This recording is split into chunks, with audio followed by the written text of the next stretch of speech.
Hello friends, स्वागत है आपका हमारे यूट्यूब चैनल पे। चलिए स्टार्ट करते हैं हम लोग अपना प्रीवियस ईयर पेपर 2019 का। ये हमारा पार्ट 3 है। ठीक है, इसके पहले हम लोगों ने एसएसटी का 19 का जो प्रीवियस ईयर पेपर सॉल्व किया था उसमें 2 पार्ट हम लोगों ने कवर कर लिया है। इसके दोनों पार्ट में आपको पहले पार्ट में देखने को मिलेगा कि जितना ऑप्शनल क्वेश्चन है, ठीक है, 1 to 10 हम लोगों ने ऑप्शनल क्वेश्चन सॉल्व किया था। उसके बाद 10 to 20 सेकेंड वाले पार्ट में सॉल्व किया था। आज हम लोग सॉल्व करेंगे 21 क्वेश्चन से लेकर के। लेकिन उसके पहले हम बात कर लेते हैं अपने ऐप के बारे में। जैसा कि आपको अपने स्क्रीन पे एक लोगो दिखाई पड़ रहा होगा जिसका नाम है सत्यम क्लासेस। ठीक है, ये हमारे यूट्यूब चैनल के नाम पर ही ये ऐप डेवलप किया गया है। आप इसको जा करके प्ले स्टोर से डाउनलोड कर सकते हैं। वहां पे जाके इसको सर्च करेंगे तो ये तुरंत ही आपको मिल जाएगा। ठीक, आपको ये ऐप मैं इसलिए डाउनलोड करने के लिए कह रही हूँ क्योंकि अगर आप टीचिंग से रिलेट करते हैं, ठीक है, टीचिंग से रिलेट करते हैं तो ये ऐप आपके लिए वेरी यूजफुल होगा। क्यों? क्योंकि आपको यहाँ पर फ्री स्टडी मटेरियल के तौर पे बहुत सारे बुक्स के पीडीएफ आपको प्रोवाइड कराए गए हैं। साथ ही साथ आपको प्रीवियस ईयर पेपर, चाहे वो सेमेस्टर के हो, ठीक है, और चाहे वो कह सकते हैं टेट या सीटेट लेवल का हो, ठीक है, टेट या सीटेट लेवल का पेपर हो, ये सारी चीजें आपको यहाँ पर फ्री स्टडी मटेरियल के तौर पे प्रोवाइड कराई गई है। ठीक, जो पेपर्स हैं वहां पे वो आपको ऐसा नहीं लगेगा कि सिर्फ क्वेश्चन करा दिए गए हैं। ठीक है, उसके आंसर्स भी आपको उस क्वेश्चन के साथ हैंड रिटन के तौर पे मिल जाएंगे। दूसरी चीजें, आप अगर थर्ड सेमेस्टर में हैं तो आपके लिए एक बहुत अच्छी खुशखबरी है कि आपको फोर्थ सेमेस्टर का पेड कोर्स, ठीक है, फोर्थ सेमेस्टर का पेड कोर्स मैथ और एसएसटी, ठीक है, मैथ और एसएसटी का यहाँ पे प्रोवाइड कराया गया है। अगर आप चाहें तो इन कोर्सेज को अलग अलग परचेज कर सकते हैं और अगर आप चाहें तो इनको कॉम्बो कोर्स के तौर पे भी कर सकते हैं। ठीक है, दूसरी चीज, 1 जून से, ठीक है, 1 जून से हमारा नया बैच स्टार्ट हो रहा है टेट और सीटेट का, हमारे ऐप पर ही। ठीक है, टेट और सीटेट का नया बैच हमारे ऐप पर स्टार्ट हो रहा है। अगर आप पढ़ना चाहते हैं तो यहाँ पर खुद को इनरोल करा सकते हैं। ठीक है, तो आप इस ऐप को डाउनलोड करके इसके सारे कह सकते हैं जितनी भी विशेषताएं हैं ना, आप उसको आराम से यूज कर सकते हैं। ठीक है, तो चलिए स्टार्ट करते हैं आज की क्लास। हम आ जाते हैं आज के हम पहले क्वेश्चन पे। तो हमारा पहला क्वेश्चन है, भारत में हरित क्रांति के जनक कौन थे? भारत में हरित क्रांति के जनक कौन थे? ठीक है, तो आप लोगों को पता होगा कि जो हरित क्रांति है ये कृषि के लिए लाया गया था। चूंकि नाम से ही हरित आपको दिख रहा है तो हरित ज्यादातर हम उसी से रिलेट करते हैं जो कृषि से रिलेट होता है। ठीक है, तो हरित क्रांति किसके लिए लाया गया था? कृषि से लाया गया था। ये विश्व स्तर पे अगर हम बात करें तो विश्व स्तर पे इसको लाने वाले नॉर्मन बोरलाग, इन्होंने हरित क्रांति की शुरुआत की थी विश्व स्तर पे। ठीक है, हरित क्रांति की शुरुआत किसने की थी? नॉर्मन बोरलाग ने की थी। लेकिन भारत में जब भारत आजाद हुआ, ठीक है, भारत आजाद हुआ, इसके पास खाने पीने के लिए कुछ नहीं रहा। बाद में अमेरिका ने भी गेहूं देने से मना कर दिया। ठीक है, तो भारत में एक कह सकते हैं कि बहुत ही जानकार हुए कृषि के क्षेत्र में, जिनका नाम था MS स्वामीनाथन,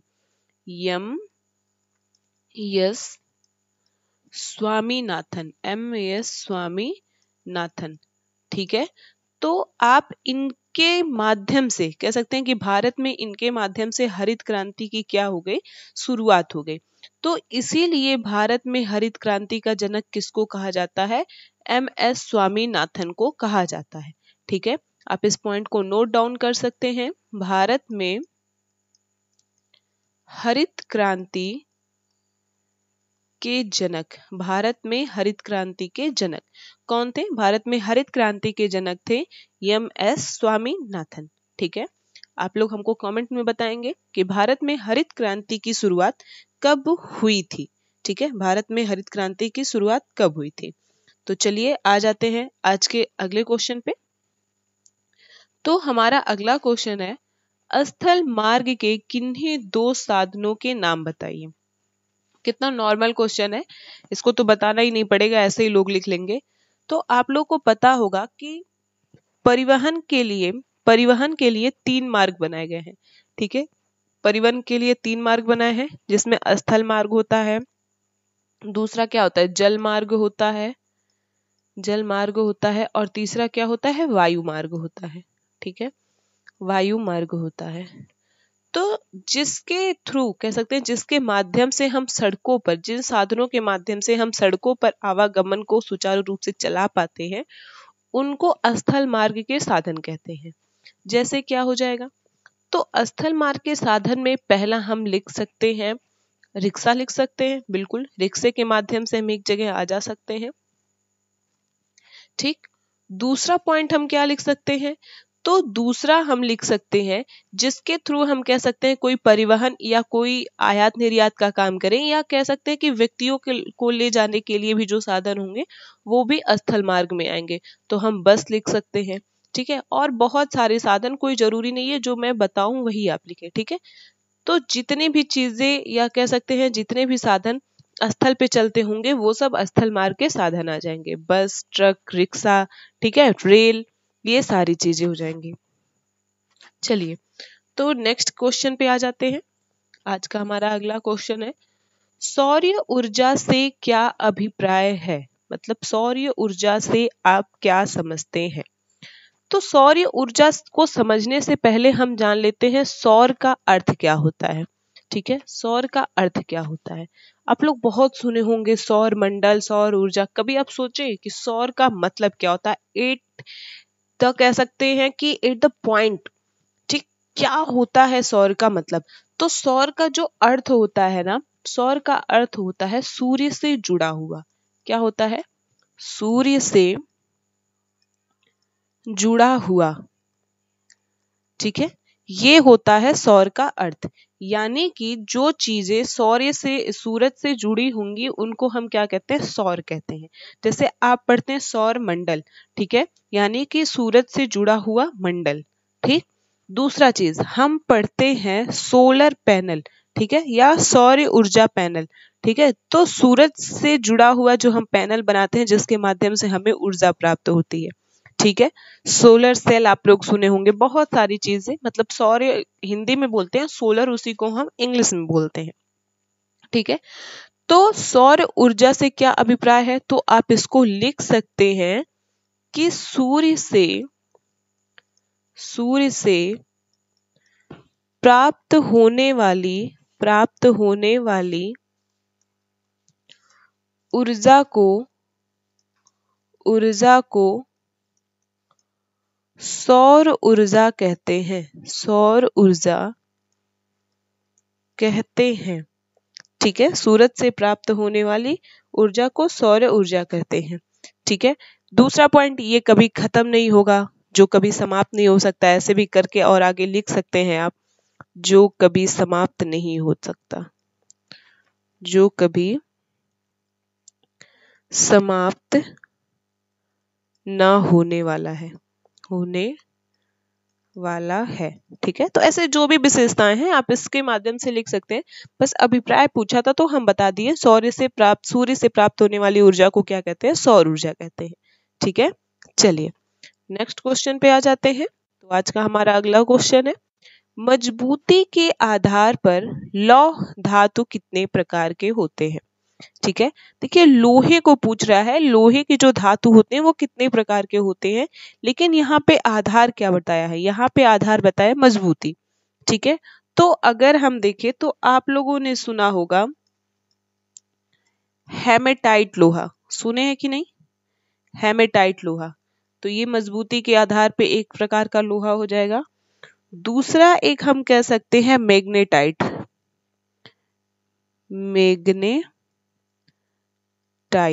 ठीक है, मैग्नेटाइट। तो ये दो प्रकार के लौह धातु हो गए जो मजबूती के आधार पे हैं। ठीक है, इसके बाद भी बहुत सारे हैं, आप लिख सकते हैं, जैसे सिडेराइट भी होता है। ठीक है, चलिए आज के नेक्स्ट क्वेश्चन पे आ जाते हैं। तो आज का हमारा अगला क्वेश्चन है, सहारा मरुस्थल किस महाद्वीप में स्थित है। सहारा मरुस्थल किस महाद्वीप में स्थित है? देखिए, अगर आपने 2019 का पार्ट 1 से अगर मेरा वीडियो देखा होगा ना, तो 2019 का जो पार्ट 1 वीडियो है, पार्ट 2 वाला वीडियो है, दोनों वीडियो में हम लोगों ने मरुस्थल के बारे में डिस्कस किया है। पहले वीडियो में तो मैंने विश्व के सभी मरुस्थल जो हमारे लिए इम्पोर्टेंट थे वो मैंने आप लोग को बता दिया था। सेकंड वाला जो वीडियो था उसमें विक्टोरिया मरुस्थल के बारे में पूछा था, वो भी मैंने बताया। तो आज हम सहारा मरुस्थल के बारे में देख लेते हैं।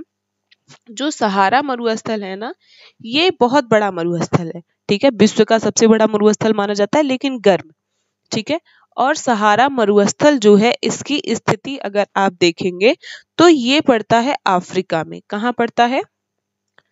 अफ्रीका में, ठीक। अफ्रीका महाद्वीप में कहाँ स्थित, कौन सा मरुस्थल स्थित है? तो सहारा मरुस्थल स्थित है। चलिए आज के नेक्स्ट क्वेश्चन पे आ जाते हैं। हमारा अगला क्वेश्चन है, व्यापार के द्वारा वस्तुओं को दूसरे देश में बेचना क्या कहलाता है? ठीक है, बहुत ही नॉर्मल पेपर था आप लोग का 2019 का। इतना कॉमन क्वेश्चन पूछा है कि जो सबको पता होता है, ठीक है। तो आप लोगों ने सुना होगा आयात और निर्यात। आयात और निर्यात सुने कि नहीं? ये दोनों रिलेट करते हैं व्यापार से। क्या होता है? व्यापार से संबंधित होते हैं, ठीक। अब क्या होता है कि जब हम कुछ मंगाते हैं, ठीक है, दूसरे देशों से मंगाते हैं तो उसे हम आयात कहते हैं, ठीक है। दूसरे देशों से खरीदते हैं, ठीक है, इसको हम लिख सकते हैं दूसरे देशों से खरीदना, खरीदना, ठीक। तो जब हम कुछ भी दूसरे देशों से खरीदते हैं तो उसको मंगाते हैं तो क्या कहते हैं? उसको आयात कहते हैं। इसको याद करने का सिंपल सा तरीका है, आया है तो आयात और गया है तो निर्यात। बस आया याद कर लीजिए, आया से आयात, ठीक है, क्योंकि बच्चे कंफ्यूज हो जाते हैं आयात और निर्यात में। तो याद करिए, आया है तो आयात होगा, ठीक है। तो आएगा कैसे? दूसरे देश से जब हम खरीदेंगे तभी तो आएगा, तो वो आयात होगा। लेकिन पूछा गया है यहाँ पर हमारा क्वेश्चन कि व्यापार के द्वारा वस्तुओं को दूसरे देश में बेचना, ठीक है, दूसरे देश में बेचना क्या कहलाता है? तो याद रखेंगे कि उसको हम निर्यात कहते हैं। क्या कहते हैं? निर्यात कहते हैं, ठीक। चलिए आज के अगले क्वेश्चन पे आ जाते हैं। तो आज का हमारा अगला क्वेश्चन है, समवर्ती सूची के विषयों में, समवर्ती सूची के विषयों में कौन सी सरकार कानून बना सकती है? ठीक है, तो अगर हम देखें इसको तो आप लोगों को बताए थे कि जो अनुसूची है, कौन सी अनुसूची? 7वीं अनुसूची, ठीक है। 7वीं अनुसूची में 7वीं अनुसूची में 3 सूचियों की बात कही गई है, जिसको हम कहते हैं संघ सूची, दूसरा है राज्य सूची और तीसरा है समवर्ती सूची। क्या है? समवर्ती सूची। तो जिस विषय पर कानून केंद्र बनाए, ठीक है, जिस विषय पर कानून सिर्फ केंद्र बनाए वो संघ सूची, जिस विषय पर कानून राज्य बनाए, ठीक है, जिस विषय पर कानून कौन बनाए?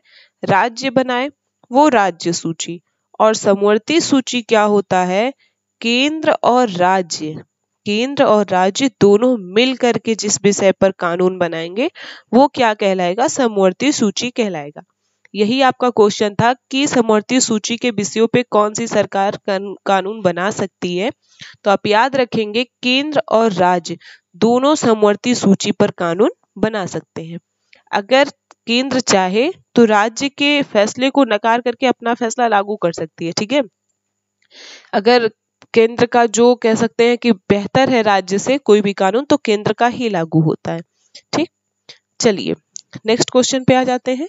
तो आज का हमारा अगला क्वेश्चन है, राज्यसभा के सदस्यों का कार्यकाल लिखिए। बहुत ही नॉर्मल है, कल ही अभी बताया गया था आप लोगों को राज्यसभा के सदस्यों का कार्यकाल।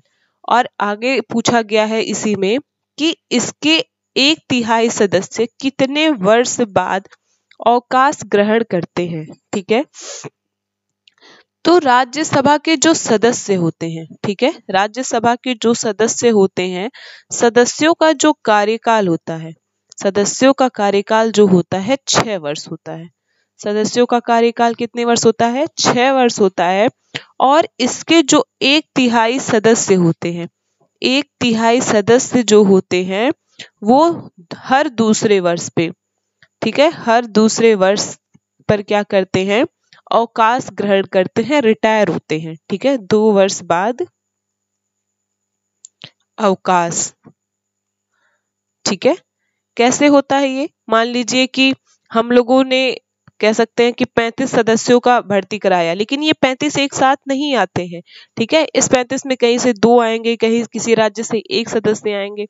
तो मान लीजिए कि इनका और इनका 6 वर्ष पूरा हो गया, तो ये रिटायर हो जाते हैं। तो इसमें क्या होता है कि 1/3 सदस्य का ही एक बार में 6 वर्ष पूरा होता है। पूरे राज्यसभा का एक साथ 6 वर्ष पूरा नहीं होता। 1/3 सदस्य का हर दूसरे वर्ष में 6 वर्ष उनका कार्यकाल पूरा हो जाता है। वो अवकाश लेंगे, फिर दूसरे सदस्य आ जाते हैं, ठीक है। इसीलिए राज्यसभा को जो है वो अस्थाई सदन कहा गया है। क्या कहा गया है? अस्थाई सदन कहा गया है, क्योंकि ये कभी भंग नहीं होती है। इसके कार्यकाल, जो सदस्य होते हैं उनका कार्यकाल 6 वर्ष होता है, और 6 वर्ष पे वो रिटायर होते हैं, दूसरे लोग आते रहते हैं, ठीक है। जैसे आप इसका एक एग्जाम्पल ले लीजिए कि मान लीजिए कि आप किसी सरकारी स्कूल में टीचर हैं, ठीक है, किसी सरकारी स्कूल में टीचर है, तो सारे टीचरों का कार्यकाल एक ही साथ नहीं पूरा होता है, ठीक है। जिसका उम्र 62 वर्ष हो गया, वो क्या हो जाते हैं? रिटायर हो जाते हैं, और उनकी जगह दूसरे नए टीचर आ जाते हैं, ठीक है। वही सेम कंडीशन राज्यसभा की भी है। चलिए अगले क्वेश्चन पे आ जाते हैं।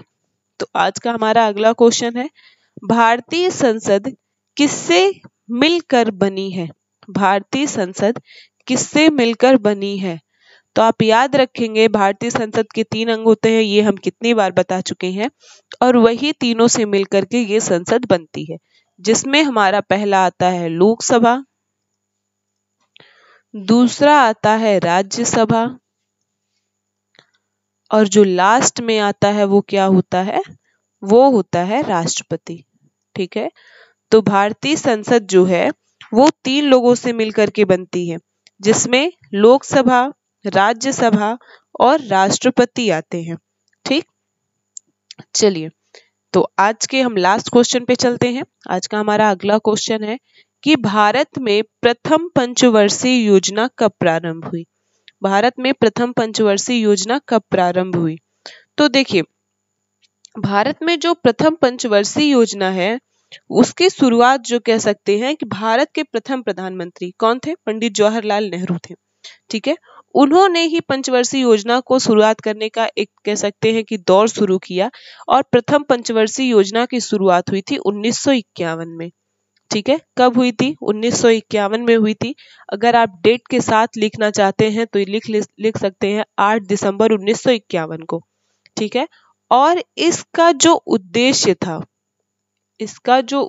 था प्रथम पंचवर्षीय योजना का, इसका उद्देश्य था कृषि को सफल बनाना, ठीक है, या हम कह सकते हैं कृषि क्षेत्र का लक्ष्य, कृषि को डेवलप करना, कृषि को विकसित करना इसका लक्ष्य रखा गया था, ठीक है। पंचवर्षीय योजना पहले बता देते हैं कि क्या था पंचवर्षीय योजना। तो पंचवर्षीय योजना ये होता है कि किसी भी एक टॉपिक को लेकर के, या एक टॉपिक नहीं कर सकते, कोई एक विषय नहीं कह सकते, जितने विषय पे सरकार चाहे, ठीक है, उतने विषय को लेकर के वो एक टारगेट बनाती है कि हम इस 5 वर्ष में इस विषय को ज्यादा अच्छे से डेवलप करेंगे, ठीक है। तो प्रथम पंचवर्षीय योजना में कृषि क्षेत्र को उसने लक्ष्य बनाया, तो कृषि को विकसित करने के लिए उसने 5 वर्ष का टारगेट रखा। 1951 से 1956 तक ये योजना चलती है। तो इस 5 वर्ष में कृषि को विकसित करने के लिए वो विशेष ध्यान देते हैं, ठीक है। तो ये था हमारा लास्ट क्वेश्चन आज का। अब हम मिलेंगे अपने अगली वीडियो में, लेकिन उसके पहले हम आपको एक चीज कहना चाहते हैं कि आप वीडियो को प्लीज शेयर कर दिया करिए, और अगर आपको वीडियो अच्छा लगता है तो उसको लाइक करिए। और दूसरा चीज हम आपको ये भी कहना चाहते हैं कि जो भी आपको कंफ्यूजन होता है या कोई भी प्रॉब्लम होता है तो वो चीजें आप हमको कमेंट बॉक्स में बता सकते हैं, ठीक है। बाकी का आप हमारा ऐप डाउनलोड करिए, उसको देखिए।